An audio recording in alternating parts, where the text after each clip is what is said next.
La modernidad es un periodo histórico-filosófico influenciado por la Ilustración en el que el hombre llega a reconocerse como un ser autónomo, autosuficiente y universal, y a moverse por la creencia de que a través de la razón se puede actuar sobre la naturaleza y la sociedad. El pensamiento moderno está marcado por el racionalismo, el cientificismo, el tecnicismo, el historicismo, el positivismo, etc. El gran Dios moderno es precisamente la razón humana. Permeado por las raíces racionalistas del siglo XVII, surge el movimiento liberal dentro del seno de la teología protestante histórica, expandiéndose y desarrollándose principalmente en Alemania en el siglo XIX. Mismo se podría incluso decir que en lo que atañe a teología del siglo XIX es básicamente liberal. Al lado de la teología restaurativa y la teología de mediación, la teología liberal constituye la tercera corriente teológica decimonónica con más incidencia. Nombres como Friedrich Schleiermacher, llamado el padre de la teología liberal, el alemán Albert Risch, el cual dominó la teología protestante liberal después de Schleiermacher, y otros dos teólogos alemanes, Wilhelm Hartmann y Adolf von Harnack, que fueron los seguidores más destacados del teólogo liberal Risch. Son personajes claves para poder conocer el liberalismo teológico. Así, el movimiento en boga fue una crítica tajante contra los dogmas del cristianismo histórico y ortodoxo, negando la concepción virginal de nuestro Señor Jesucristo, que Jesús fue solo un buen maestro de moral, o sea, no Dios, que Jesús no resucitó corporalmente de la tumba, el infierno no es real, la negación de la existencia de la mayoría de los autores humanos de la Biblia, la negación de las profecías, que la Biblia no es inspirada y contiene errores, y una teología amorosa. Solo importa amar a tu prójimo.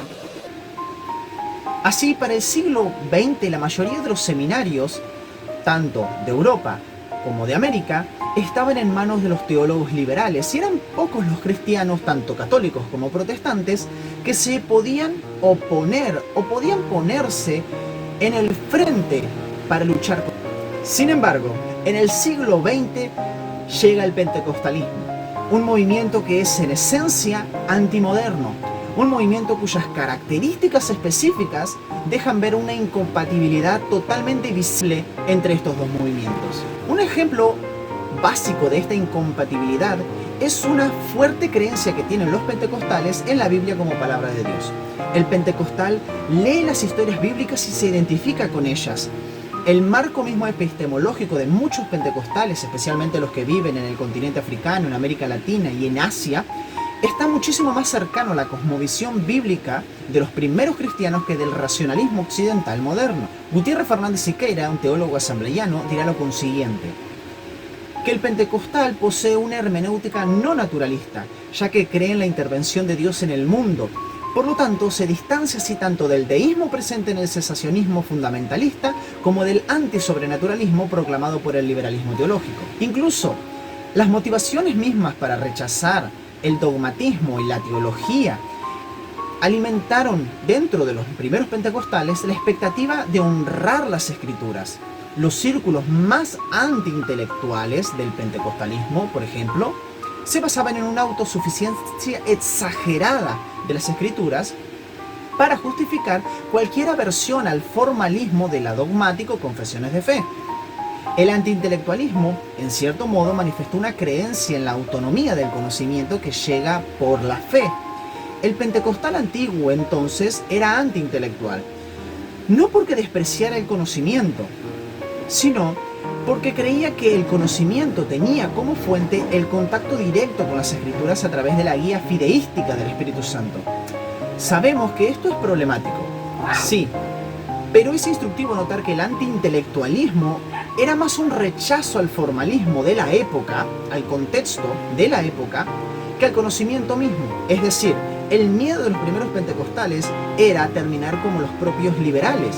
Es decir, los pentecostales mismos tenían aversión y rechazo hacia los seminarios de la época y poder estudiar formalmente en los seminarios y los institutos, porque Ir a un seminario era tornarse liberal en la época. Eran pocos aquellas personas que podían ir a un seminario y mantenerse firmes en sus creencias.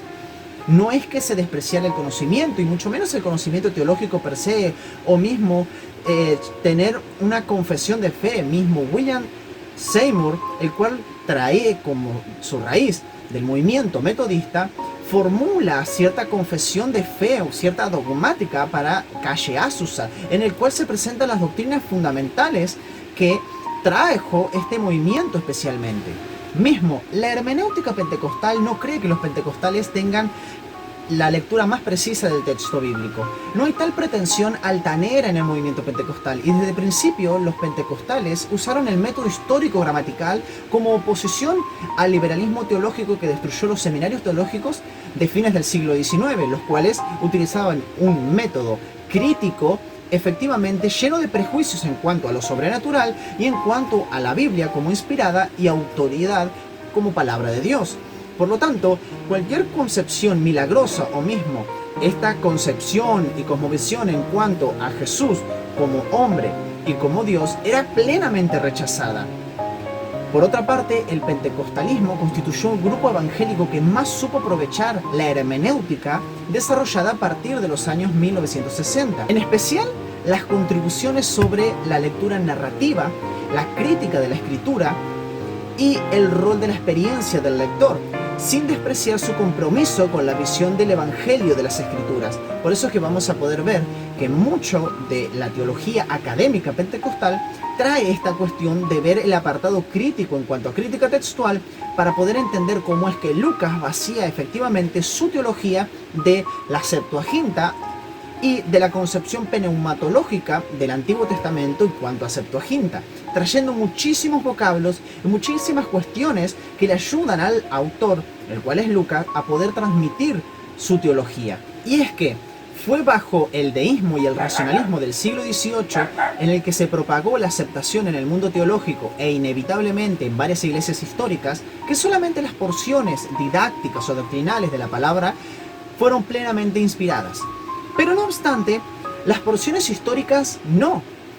Este fue el caldo de cultivo, efectivamente, en el que se fue germinando la idea de que la narrativa no puede extraerse nada de verdades doctrinales. Pero cuando nosotros vamos hacia las Escrituras, la inspiración se extiende por igual por todas partes, por todos los rincones de la palabra de Dios. La ley, los libros históricos, los salmos y los profetas, los evangelios y las epístolas y el mismísimo Apocalipsis, todos fueron escritos bajo la dirección e inspiración del Espíritu Santo, y por lo tanto todos tienen la misma medida de inspiración y autoridad para un pentecostal. Así, para un pentecostal, apelar a cualquier parte de la palabra es apelar a Dios mismo, porque toda palabra es inspirada por Dios y útil para enseñar y para reprender, para corregir, para instruir en justicia, a fin de que el hombre sea perfecto, eternamente instruido para toda buena obra. Segunda de Timoteo capítulo 3 versículos 16 y 17. Obviamente, anclado en el contexto bajo una buena hermenéutica. Como dice Louis Berkhof, la teoría de la inspiración parcial, la cual se dio a partir del siglo XVIII y continuó con la teología liberal y lamentablemente tuvo ciertas incidencias en la teología reformada, es del todo subjetiva, dice Berkhof, y carece de base objetiva. En el mismo momento en que uno acepta cualquiera de sus muchas formas, prácticamente se queda sin la Biblia. Y es que el pentecostal entiende efectivamente que, como la Biblia, la mayor parte de su texto es narrativa, si nosotros vamos a decir que no podemos extraer doctrina o teología de ella, nos quedamos con menos de la mitad de la Biblia. El 80% de la Biblia tiene que ser descartada, y esto es un error con el cual los pentecostales van a luchar. En segundo lugar, nuestra experiencia. En vez de ser algo contrario, es un poderoso antídoto contra el liberalismo teológico. La respuesta al liberalismo teológico no es un enfoque simplemente y rígidamente cognoscitivo de la fe. Más bien, la respuesta es precisamente lo que encontramos en la gran mayoría de las iglesias pentecostales, tanto en Brasil como en Argentina, como en toda América y en el mundo entero. Nos encontramos con el Dios vivo a través de experiencias poderosas que son animadas y guiadas por nuestra lectura misma de las Escrituras. La superficialidad de la teología liberal queda expuesta cuando se compara esto con la gloria de entrar en la poderosa presencia de Dios. La experiencia en este aspecto para el pentecostal, contrario a la teología liberal, es formativa y transformadora desde el momento en que se hace más viva y real la relación que tenemos con Dios. No es casualidad que el liberalismo rígido, que niega el sobrenaturalismo, apenas alcance a algunos pentecostales practicantes.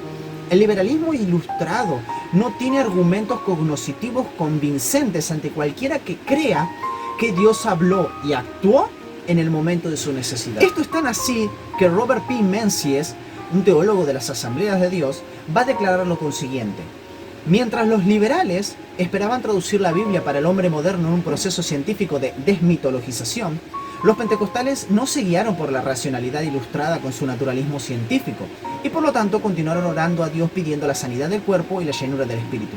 Mientras los educados teólogos protestantes a principios del siglo XX, hijos de la nueva burguesía, decían que la creencia en ángeles y demonios eran incompatible con la electricidad y los automóviles, los pentecostales veían a sí mismos como parte activa de una batalla cósmica. El pentecostalismo es antimoderno, no como una militancia, sino como una experiencia. A diferencia de los fundamentalistas que utilizaron herramientas racionalistas para combatir la ideología moderna, el pentecostalismo optó por el camino práctico, la oración por los milagros y la creencia de que Dios se revela, y ante un milagro no hay desmitologización que pueda sostenerse. El liberalismo busca entender a Jesús a la luz de los estudios críticos que destacan y descartan la posibilidad de lo milagroso. Los pentecostales optan sin vacilar a Jesús obrando milagros, el del Nuevo Testamento. En tercer lugar, los pentecostales son un movimiento que creen en la ortodoxia del cristianismo de que Dios encarnó en Jesús y nació bajo la concepción virginal sin pecado en María, el cual murió y resucitó al tercer día. Tal es la perspectiva cristocéntrica del movimiento pentecostal, que Cristo es el centro de su teología. El teólogo Belim Martí Karkainen, profesor del Seminario Teológico de Fuller, está completamente de acuerdo con esto. Él va a decir que el pentecostalismo no representa una tradición pneumatocéntrica, o sea, centrada en el Espíritu Santo per se, sino una cristología del Espíritu. Bajo el nombre del Evangelio completo, los pentecostales han hablado de Cristo en sus 5 funciones del Espíritu. Cristo justifica, santifica, sana, bautiza con el Espíritu Santo y regresa como Rey. Miranda, otro teólogo pentecostal, declara: los pentecostales, con el tema pneumatológico, enfatizan la dimensión pneumatológica en eclesiología, misiología, soteriología, cristología y otros temas. Pero los pentecostales entienden que la realidad pneumática apunta a Cristo, aunque el Espíritu es su vicario, lo ponen en un lugar exaltado. Así fue a lo largo del libro de Hechos. El propósito de todo el libro de los Hechos es describir la acción del Espíritu para conducirnos al mismo Jesús encarnado que, por medio del Espíritu, sigue activo en la iglesia. Además, el énfasis pneumático entre los pentecostales es cristocéntrico porque entre ellos hay un entendimiento de que Jesús está con nosotros todos los días hasta el fin de los tiempos a través del Espíritu Santo. La obra de redención no admite el cristomonismo, ya que Cristo en su misión es ayudado por el Paracleto. El ministerio de Cristo no termina con la ascensión, continúa con la obra del Espíritu desde Pentecostés hasta su segunda venida. Por si no quedó suficientemente claro cuál es la cosmovisión que reina en el liberalismo teológico, un liberal dirá: no creo que Jesús pudiera resucitar a los muertos, sanar a las personas que tenían parálisis diagnosticada por la medicina, devolver la vista a los ciegos de nacimiento o a los que perdieron la vista por otras causas. Ni creo que hiciera literalmente todo eso, que hizo oír a alguien sordo y mudo de nacimiento, que las historias de la sanación se pueden ver de muchas maneras diferentes. Considerarlas sobrenaturales o milagrosas, en mi opinión, es una posibilidad menos creíble. No creo que Jesús vino al mundo naciendo milagrosamente, no creo que una estrella guiase literalmente a los magos para llevarle regalos a Jesús, ni creo que los ángeles cantaran literalmente anunciando su nacimiento a los apóstoles. No creo que Jesús naciera en Belén, ni que huyera a Egipto para escapar de la ira de Herodes. Considero todas estas leyendas que luego se convirtieron en historia y que las tradiciones evolucionaron y se desarrollaron y la gente trató de comprender el significado y el poder de la vida de Cristo. No creo que la experiencia que celebran los cristianos en la Pascua sea la resurrección física del cuerpo de Jesús, muerto hace 3 días, ni creo que nadie literalmente le hablara después del momento de la resurrección, lo alimentara, tocara su carne resucitada, ni que anduviera físicamente con su cuerpo resucitado. Encuentro interesante que todas las narraciones que hablan de estos encuentros ocurren solo en los evangelios posteriores. No creo que la resurrección de Jesús estuviera literalmente marcada por un terremoto, un pronunciamiento angelical o una tumba vacía. Todo esto también lo considero tradiciones legendarias de un sistema religioso en maduración. No creo que Jesús, al final de su viaje terrenal, haya vuelto a Dios ascendiendo literalmente a un cielo situado en algún lugar por encima de las nubes. Mi conocimiento del tamaño del universo reduce este concepto a una tontería. John Shelby. En cuarto lugar, mi respuesta a la cuestión del liberalismo teológico, el cual viene destruyendo las iglesias en el mundo entero desde hace siglos, es resaltar la pregunta: ¿cuál es la gran contribución del pentecostalismo al protestantismo y al mismísimo cristianismo en este siglo XX y en la actualidad? El pentecostalismo es el bastión, mis amados hermanos, del cristianismo conservador para el siglo XX y para este siglo mismo también. Es la opinión misma del respetado historiador Philip Jenkins. En el clásico El próximo cristianismo leemos: para bien o para mal, es posible que las iglesias dominantes del futuro tengan mucho en común con las de la Europa medieval o moderna. A la luz de los datos actuales, el futuro de la cristiandad del sur debería ser claramente conservador. Con esto, el historiador galés quiere decir que veremos la profundización de la búsqueda de lo sobrenatural gracias al avance pentecostal. ¿Por qué el pentecostalismo entonces no puede adherirse a la masa del liberalismo teológico? Piensa en un momento esto. ¿Cómo ser pentecostal sin creer en los milagros? ¿O negar la vivacidad de las Sagradas Escrituras? Mismo, para hablar en otras lenguas, esta es una creencia muy esencial en la cual uno tiene que tener una fuerte creencia en la autoridad de las Sagradas Escrituras. Ser liberal, teológicamente hablando, y al mismo tiempo ser pentecostal es una verdadera contradicción, un oxímoron. La fuerte creencia de los pentecostales en el Dios que interviene es un poderoso antídoto contra el escepticismo de la teología post-evangélica. Dentro de pronto, quizás unos 50 años más adelante, si un tradicional quisiera estudiar una sólida teología conservadora, él tendría que entrar a un seminario pentecostal. Y espero que mi optimismo no sea ingenuo, pero debemos notar y tener cuidado, porque ya hay pneumatologías que están más cercas al panteísmo siendo profesadas mismo por algunos evangélicos, como la panpneumatología de muchos teólogos liberales. En cambio, la pneumatología pentecostal es conservadora porque apunta solamente a Cristo y no desprecia obviamente la solidez doctrinal de los grandes credos de la cristiandad. En quinto y último lugar, ¿puede serle útil el liberalismo al pentecostalismo? Creo que sí, cuando critica al dogmatismo excesivo del cristianismo occidental, el cual se presenta a sí mismo con una fe tan fluida y sin ninguna base autoritaria que apenas se parece a la fe pura de los primeros apóstoles. Más bien, representa un esnovismo filosófico con una base antropocéntrica. El liberalismo quería ser tan relevante para el mundo moderno que simplemente se volvió como el mundo moderno. Y el protestantismo, lamentablemente, de las iglesias históricas, cayó exactamente en lo mismo. El teólogo y académico Larry Hurtado declara: el protestantismo, en lugar de reaccionar al racionalismo moderno, por el contrario, incluso sus expresiones conservadoras se zambulleron aún más profundamente al culto de la razón. No es de casualidad que la preocupación litúrgica entre los evangélicos hasta hoy se limita a cuestiones que involucran solo el mensaje del sermón y el mensaje de la música. Con eso el protestantismo ha fallado en comunicar el evangelio porque, como hijo de la modernidad, piensa que se trata solo de personas racionales y desprecian los aspectos generales del hombre: razón, emoción, voluntad, pasión, etc. Trágicamente, la Biblia, incluso por parte de los protestantes conservadores, se presenta como un compendio de información acerca de Dios más que como la voz viva del Señor del universo. Emilio Conde, en su libro Igreja sin Brilo, escrito por este apóstol de la prensa pentecostal que fue el primer historiador oficial de las Asambleas de Dios, declara: es preferible y más honesto confesar la ignorancia sobre algún punto oscuro que Dios aún no ha querido revelar que forzar una interpretación capaz de desatar la discordia y encarcelar a sus defensores. Dios es más liberal y actúa más correctamente y con más amor hacia sus hijos que lo que nos hacemos unos a otros. El falso celo, la exégesis apresurada y el dogmatismo teológico se alían para encarcelar a todos los que no están en la libertad de Cristo. Es decir, en la verdad revelada. El peligro para la Iglesia es la conducta de hombres que se dicen iluminados por el conocimiento, que se consideran ángeles de luz, pero cuyo cerebro está exacerbado por las preguntas y ven en el cristianismo solo un sistema de doctrinas. El cristianismo tiene una misión positiva. Es más que un sistema de doctrinas, es un don de libertad y de amor que Dios legó a la Iglesia para hacerla resplandecer entre los hombres.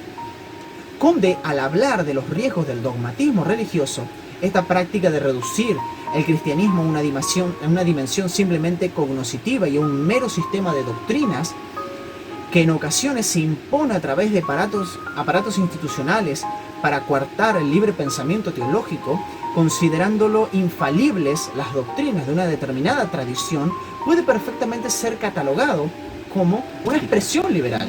Así que, ¿hay relación entre el pentecostalismo y el liberalismo? Son movimientos completamente ambivalentes, como agua y el aceite. El pentecostalismo lo que quiere es vivir en la plenitud del Espíritu, el cual glorifica a Cristo, por medio de las Escrituras también.